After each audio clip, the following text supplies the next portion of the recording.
저는 밥도 먹고 책도 먹습니다. 그래야 몸도 마음도 정신도 영혼도 새로워지니까요. 우리는 반복적인 일상을 살면서도 그 속에서 알게 모르게 새로워질 수밖에 없습니다. 어제의 나가 오늘의 나가 될 수 없다는 것은 자명한 사실입니다. 새로워질 수밖에 없다면 그 새로움의 자기 주도성을 아주 조금이라도 반영해보고자 저는 책을 읽습니다. 새로워지기 위해 누군가는 운동을 하고, 누군가는 노래를 하고, 누군가는 요리를 하고, 누군가는 글을 쓰겠죠. 이번 리틀 도서관 생먹방 책 맛보기에서는 600여 편의 글을 쓰면서 새로워진 저자를 만납니다. 그리고 그가 이번에 낸 일주일 만에 사랑할 순 없다는 책을 다루겠습니다. 제목은 노동자에서 전업작가로의 변신은 마법 같은 이벤트였다로 정해보았습니다. 저자는 30대 젊은 공장 노동자였습니다. 저자는 친구가 단 한 명도 없고 연애도 해본 적이 없다고 했습니다. 퇴근 후 그는 인터넷 게시판을 놀이터 삼아 복날은 간다는 아이디로 재미나게 놀다 보니 어느 날 작가가 되어 있었습니다. 600편 이상의 이야기를 줄기차게 만든 것을 보면 현실이 아닌 그 가상 공간에서의 소통이 얼마나 신났는지 짐작할 수 있습니다. 저자는 인간이 제일 무섭다는 주제의 이야기를 창작했지만 정작 댓글을 달아준 인간의 지지와 응원이 없었다면 저자로의 변신은 불가능했을 듯합니다. 공장 노동자에서 저자로 변신한 것은 저자의 표현대로 마법 같은 이벤트였습니다. 저자 김동식은 코로나19 때문에 생긴 온라인 저자 특강에서 알게 되었습니다. 그는 일주일 만에 사랑할 순 없다라는 자신의 책을 소개하고 있었는데 그의 강의는 세련되지 않았습니다. 그래서 오히려 더 몰입하게 되었습니다. 30대 저자의 자립이 기특해서 존경하는 마음으로 이북 구매를 주저하지 않았습니다. 어린 시절 게임과 만화를 즐겼고 중학교를 중퇴했지만 30대의 근사한 자립에 성공한 저자에게 박수를 보냅니다. 저자의 자립은 기립박수감이었습니다. 저자는 하루 종일 벽을 마주보고 앉아 단순 노동을 하면서 작품을 구상했습니다. 퇴근 후 집에 돌아와 낮 동안에 상상해 두었던 이야기를 짧은 글로 옮기는 작업에 몰두했습니다. 창작의 기쁨과 스릴을 알게 된 이후 지루한 고역이었던 낮 동안의 노동 시간은 어느 누구의 방해도 받지 않고 상상의 나래를 펼칠 수 있는 귀한 시간이 되었습니다. 그러니까 저자는 인간이 부품으로 전락해 인간 소외를 야기하는 비인간적 단순 노동을 했던 것이 아니었습니다. 저자는 같은 노동을 반복하는 그 시간을 인간 고유의 창조력을 잉태하는 시간으로 승화시켰습니다. 벌써 퇴근 시간이야 라고 느꼈던 적도 있었다고 하니 그가 이야기를 구상하는 순간을 얼마나 달콤한 희열 속에 보냈을지 헤아릴 수 있습니다. 서정주 시인은 자화상이라는 시에서 23해 동안 나를 키운 건 파랄이 바람이다 라고 했지만 일주일 만에 사랑할 순 없다에 저자를 키운 파랄은 댓글이었습니다. 현실이 아닌 가상공간 인터넷 게시판에서 저자의 승부욕과 인정욕은 불타올랐습니다. 어떻게 하면 많은 댓글로 주목받을 수 있을까를 고민하고 다른 사람보다 더 많은 댓글이 달리기를 욕망하면서 열심히 짧은 글을 지어서 올렸습니다. 댓글에서 알려주는 맞춤법 지적과 글쓰기 조언을 흔쾌히 받아들여가며 자신의 글을 수정하고 완성했습니다. 댓글 소통이 신나다 보니 창작을 멈출 수도 없고 나태할 수는 더더욱 없었습니다. 600편 이상의 글을 줄기차게 쓰다 보니 저자에게 글쓰기 조언을 했던 사람보다 일취월장하게 되었고 마침내 청출 어람의 산증인이 되었습니다. 글쓰기 비법은 이론보다 실천이 더 중요하다는 것을 입증한 사람이 저자입니다. 그래서 저자는 위대합니다. 저자에게 지속적으로 글을 쓰게 하는 원동력은 댓글의 충고와 인정과 격려였습니다. 저자에게는 일상의 현실에서 분주한 인간관계나 소통이 없었기에 인터넷상 글쓰기에다 자신의 성실을 오롯이 바칠 수 있었습니다. 그렇지만 책을 출간한 이후부터 저자는 현실에서 자신의 책을 홍보하는 강연을 하고 영상을 찍고 출판 관련 인간관계를 도모해야 하는 전업작가의 길로 들어섰습니다. 이제 저자에게 작품을 구상하도록 만들어준 단순 노동의 그 시간들은 사라졌습니다. 노동자가 아닌 전업작가에게 주어지는 부담감을 저자가 슬기롭게 극복했으면 하는 마음으로 일주일 만에 사랑할 순 없다 내용을 짚어보겠습니다. 이 책은 23편의 짧은 이야기를 담고 있는 모음집입니다. 각각의 재미난 짧은 이야기들에 저 역시 짧은 의미를 부여해 보았습니다. 저자의 재미있는 이야기들에 저의 재미없는 의미 부여는 전적으로 저의 잘못임을 시인하면서 하나씩 나열해 보기로 합니다. 1. 세상이 멸망해가는 절박한 상황에서도 인간은 사랑할 수 있고 인류를 위해 숨겨진 나의 초능력을 찾아보아야 한다. 일하는 놈과 노는 놈은 따로 있다. 3. 부자는 더 부자가 되려고 한다. 4. 대기업의 자식이라고 꼭 좋은 것만은 아니다. 늙지도 죽지도 않는 귀신이 늙고 죽는 인간보다 낫다. 6. 특별한 추억이 담긴 돈은 예술품이다. 7. 일이 전부가 아니다. 라는 말이 목숨 걸고 일하라는 말로 변질될 수 있다. 8. 기업은 광고와 홍보가 필요할 때 무료를 제시한다. 9. 기업의 상수는 선인지 악인지 헷갈린다. 10. 독점 기업이 되는 순간부터 비용 상승은 기정사실이다. 11. B는 악인 위에 나는 악인이 있다. 12. AI의 위는 사람을 죽일 수 있도록 원인을 제공한 사람이다. 13. 우유부단함과 완벽함은 서로 통한다. 14. 악마보다도 지도자가 세상을 지옥으로 만든다. 15. 최면에 걸려들기는 의외로 쉽다. 16. 우정과 돈을 맞바꾸는 세태다. 17. 인간의 나쁜 정도는 별반 차이가 없다. 18. 인간은 칭찬에 약하다. 19. 기부의 이면에는 기부자가 제멋대로 할 무서운 자유가 포함되어 있다. 20. 내가 한 말이 나에게 올가미가 되어 돌아올 수 있다. 저자가 썼던 글은 초단편입니다. 저자는 디지털 시대에 걸맞은 초단편 장르를 개척하고 마침내 그 분야의 대가가 되었습니다. 초단편을 잘 쓰는 저자는 장편도 잘 쓸 수 있을까요? 저자는 장편에 도전했지만 도저히 쓸 수가 없었다고 그랬습니다. 그 이유를 저는 어렴풋 짐작할 수 있습니다. 장편을 읽어야 점차 장편을 잘 읽을 수 있게 되고 장편을 잘 쓸 수 있게 됩니다. 대학원에서 독서 지도학을 전공하면서 깨우친 것은 읽어야 읽을 수 있고 써야 쓸 수 있다는 것이었습니다. 읽어야 그 읽은 것들이 배경 지식이 되어 그 다음에 더 잘 읽을 수 있도록 합니다. 책 읽기를 싫어하는 이유는 내용과 형식에 대한 배경 지식이 없기 때문입니다. 결국 독서가 독서를 잘하게 만드는 비법이며 글쓰기의 지름길인 셈입니다. 저자는 초단편이 아닌 글은 잘 쓸 수도 없거니와 잘 읽을 수도 없습니다. 초단편 외의 글을 읽을 수 있어야 초단편 외의 글을 쓸 수가 있습니다. 저자가 읽은 책은 10권이 채 안 된다고 했습니다. 그런데도 그는 초단편의 전문 저자가 되었습니다. 저자는 초단편을 지속적으로 읽었기에 초단편을 재미나게 쓸 수가 있었습니다. 저자 책의 주 독자층은 중고생들이라고 합니다. 학생들에게 저자의 재치 있고 재미난 발상의 짧은 이야기는 일상의 활력이 되었을 것입니다. 저자가 중 고등학교에서 학생들에게 강의도 했다고 하니 마법 같은 저자의 삶을 보고 희망을 품는 학생들도 있었을 법합니다. 하지만 자립과 생존을 앞두고 있는 학생들은 짧고 쉽고 재미난 글만 읽어서는 안 됩니다.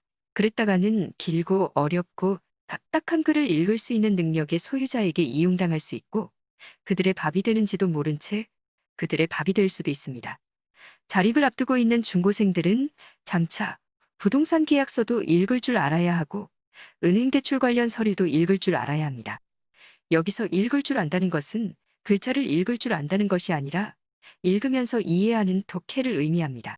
그런 독해 능력을 키워주는 것이 독서 교육 현장에서 해야 할 일입니다. 그래서 상호 텍스트성과 텍스트 이해 교육의 저자 김도남의 설명으로 저의 높아심을 조심스럽게 표현해 봅니다. 학생들이 읽는 책은 주로 이야기책이다. 설명이나 설득에 관련된 책은 많지 않다. 학생들은 오직 이야기 담화에만 익숙해 있다. 그래서 과학책은 어렵고 복잡하고 이해가 안 간다고 느낀다. 다양한 영역의 책을 읽을 수 있어야 하는데 이야기 형식이 아닌 책을 읽는 것을 회피하는 것은 문제가 된다. 책을 읽는데 필요한 담화 형식은 독서를 통하여 습득되어야 한다. 학생 때 익히지 못한 담화 형식은 어른이 되어도 익힐 수 없다. 우리나라 대학생들에게 철학이나 종교, 과학 등의 책을 권해보면 이들은 권하는 책에 대하여 먼저 어렵다고 거부한다. 어려운 것은 내용에 있지 않다. 형식에 있다. 따라서 독자가 책을 읽기 위해서는 그 담화 형식을 익혀야 한다. 학생들이 이야기책을 읽을 수 있게 된 것은 이야기책 담화 형식을 익혔기 때문이다. 또 다양한 담화 형식을 익히지 않았기 때문에 다양한 담화 형식의 책을 읽을 수 없는 것이다. 그렇습니다. 우리들은 이야기 글 형식에 익숙합니다. 태어나면서부터 부모들이 혹은 유아원에서 선생님들이 읽어주고 들려준 것이 주로 이야기책이었을 테니까요. 아이들이 문자를 깨우친 이후 스스로 잡는 책도 이야기책입니다. 이미 이야기책이 배경 지식으로 자리 잡아서 혼자 읽기에 재미나기 때문입니다. 세상에는 이야기책만 있는 것이 아닙니다. 따라서 이야기가 아닌 다른 구조 형식으로 된 책도 자꾸자꾸 읽으면서 배경 지식이 축적되도록 해야 합니다. 그런데 부모나 교사들은 문자를 깨치면 어른으로서의 책무를 다한 것으로 생각하고 이야기책이 아닌 독서는 소홀히 하기가 쉽습니다. 그렇게 되면 이야기책 독서 단계에만 영영 머무르게 될 수밖에 없습니다. 학생들은 저자가 창작한 짧은 이야기도 읽었다면 긴 문학글을 비롯해 과학, 역사 등의 설명글도 함께 읽는 것이 자립과 생존에 유리합니다. 짧은 이야기책만 주로 읽었던 저자의 자립을 기립박수감이라고 한 것은 짧은 글만 읽고도 자립에 성공한 듯 보이기 때문입니다. 저자의 앞날에 어렵고 복잡하고 긴 글을 읽은 사람들에 의해 휘둘리는 낭패스러운 일이 일어나지 않기를 바랍니다. 언어 능력과 사고 능력은 밀접한 연관이 있습니다. 우리는 사회에서 말 잘하고 글 잘 쓰는 사람들이 교묘하게 서민과 약자들을 선동, 회책하는 일을 허다하게 봅니다. 휘둘리지 않기가 쉽지 않습니다. 책을 읽을 수가 없고 재미가 없는 이유는 내용과 형식에 대한 배경 지식이 없기 때문이라는 김도남의 견해에 박혜영은 중등학교 독서 문화 비판에서 다음과 같이 거들고 있습니다. 학생들이 책을 읽지 않고 있는 것도 문제지만 인터넷 소설과 만화에 빠져 있는 것은 더 위험한 구석이 많다. 책을 읽지 않는 청소년들에게 독서 흥미를 불러일으키기 위해 쉬운 독서, 재미있는 독서로 인터넷 소설류를 읽히는 것은 빈대 잡으려 다초가 삼간 다태우는 식의 매우 위험한 발상이 될 수 있다. 김도남과 박혜영의 논의를 디지털 시대의 한가운데서 감히 꺼낸 것은 양극화를 조금이라도 경계하고자 함입니다. 짧은 이야기를 창작하는 사람과 짧은 이야기를 읽기만 하는 사람, 게임을 만들어내는 사람과 게임으로 놀기만 하는 사람, 만화를 만들어내는 사람과 만화만 보는 사람의 삶의 질은 분명 다르다는 것을 언급하고 싶기 때문입니다. 재미있는 짧은 이야기 책을 즐기면서도 다른 다양한 책에도 열려있자는 목소리를 내고 싶었습니다. 2019년에 독서 격차 문제 어떻게 해결할 것인가 라는 주제로 발표, 토론하는 학회에 가봤던 적이 있습니다. 독서 격차는 빈부격차를 심화시키고 불평등의 원인이 되고 계층을 양분화시킨다고 진단하고 있었습니다.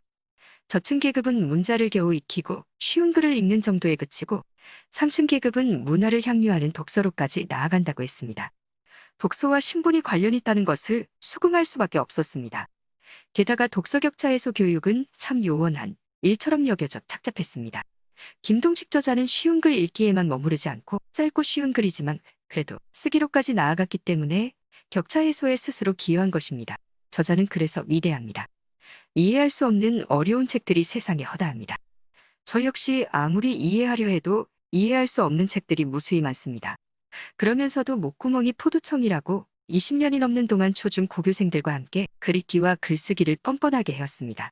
통합논술이 한창 유행일 때는 독서 이론을 전공하고 신문사설 읽기 관련 논문을 쓰고 실제 교육 현장의 경험을 이력으로 인정받아 단연간 교사 연수를 했던 적도 있습니다. 당시 학습 만화는 트로이 목마라는 주제로 강의를 했던 적도 있는데 그 내용은 다음과 같습니다. 만화를 아주 좋아하는 아이가 있었다. 그 아이는 순발력 있는 재치와 유머로 친구들을 즐겁게 해주었다. 집에는 학습 만화가 책장을 가득 채우고 있다고 했다. 중국 고전과 서양 신화, 세계 역사와 과학상식에 대한 단편적 지식을 줄줄이 꿰놓으라면 걸어다니는 백과사전이라며 찬탄에 맞지 않았다. 단답형 시험에 강했기에 사람들은 그 아이를 영재라고 불렀다. 그런데 고학년이 되고 중학생이 되자 더 이상 영재로 기억하지 않게 되었다. 그 아이의 문제는 단 한 문 단위 글을 완성할 수 없다는 것이었다. 그 아이는 글을 쓰면 언제나 단답형으로 혹은 번호를 매겨 짤막하게 나열했다. 그것들을 이어서 표현한 글은 무슨 내용인지 대충 짐작할 수는 있었지만 문장이라 할 수준이 못 되었다. 만화로 익힌 자신의 많은 배경 지식들을 통합해서 글쓰기로 표현하면 좋으련만 그렇게 하지 못하는 것이었다. 그것은 만화의 구조에만 익숙한 아이에게 지극히 당연한 결과였다. 배경 지식은 텍스트의 내용뿐 아니라 텍스트의 구조와도 관련되기 때문이다. 즉 그 아이는 줄글 구조 형식의 책을 항상 거부한 탓으로 줄글을 읽은 경험이 없다. 그러니 하나의 텍스트 구조에만 고착되지 않도록 하는 것이 중요하다. 만화도 보지만 긴 줄글도 함께 읽어야 한다. 만화를 통해 일단 독서 흥미를 유발하고 나서 긴 줄글에 대한 독서로 넘어가 보려고 하지만 이미 우리의 뇌는 만화 형식이 아닌 모든 독서를 거부하도록 만들어버린다. 만화 중독이 무서운 이유는 만화가 아닌 다른 책에 대한 이해로 나아갈 수 없도록 만들고 글쓰기에 문제를 일으킬 수 있다는 점이다. 만화는 아이들의 문화다. 굳이 어른들이 애써 권하지 않아도 어디서든 읽게 마련이다. 그런데도 어른들은 두 마리 토끼를 잡고 싶은 심정으로 공부와 독서를 모두 잘했으면 하는 바람으로 학습 만화를 권하게 된다. 그런데 그것은 바로 우리 아이에게 트로이 목마인 것이다. 트로이 목마란 겉보기에는 정상적인 프로그램으로 보이지만 실행하면 악성 코드를 실행하는 것이다. 이는 그리스 로마 신화에 등장하는 트로이 전쟁을 끝낸 작전에서 유래된 것이다. 그리스가 거대한 목마를 만들어 트로이 성 밖에 두었는데 그 속에 무장한 군사가 있었다. 트로이는 거대한 목마를 성 안으로 들이기만 하면 승리할 것이라 믿고 그렇게 했다. 그랬더니 목마 안에서 나온 그리스 군사에 의해 트로이는 몰락하고 만다. 결국 유용한 것처럼 위장한 목마가 막대한 피해를 입히는 것이다. 학습 만화가 바로 트로이 목마 역할을 할 수도 있다는 것을 항상 기억해야 한다.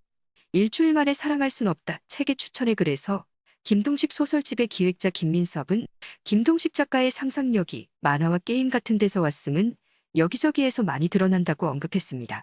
김민섭과 김동식의 관계를 바라보면서 상류층 언어학자가 거리에서 꽃파는 소녀의 사투리를 교정해 상류사회에 소개하는 조지 버나드 쇼의 희곡 피그말리온이 떠올랐습니다. 저자는 친구도 없고 꿈도 없었기에 딱히 할 일이 정해져 있지 않아서 꾸준히 작품을 인터넷에 올릴 수 있었다고 했습니다. 그렇지만 저자는 인터넷상에서는 나름대로 치열하게 살았기 때문에 기획자 김민섭에게 주목받지 않았을까 싶습니다. 저자가 이제 자신의 책을 홍보하기 위해 현실의 세상에 뛰어들었습니다. 부담감을 갖지 말고 근사한 자립을 이어갈 수 있기를 진심으로 바랍니다. 그동안 저자를 키운 건 인터넷 게시판의 댓글들이었습니다. 하지만 저는 댓글 소통보다는 현실의 일상에서 가족, 친구, 이웃들과의 소통에 더 우선 순위를 두고 싶습니다. 그래서 유튜브 리틀 도서관 책먹방 책맛보기의 댓글창을 열어 제치지 못하고 있습니다. 일상을 여행처럼, 일상을 축제처럼, 일상을 예술처럼 살고 싶은 황진이었습니다. 허용에 쩔어 있는 저의 모습을 관조하면서 횡설수설 책맛보기를 이만 마칩니다.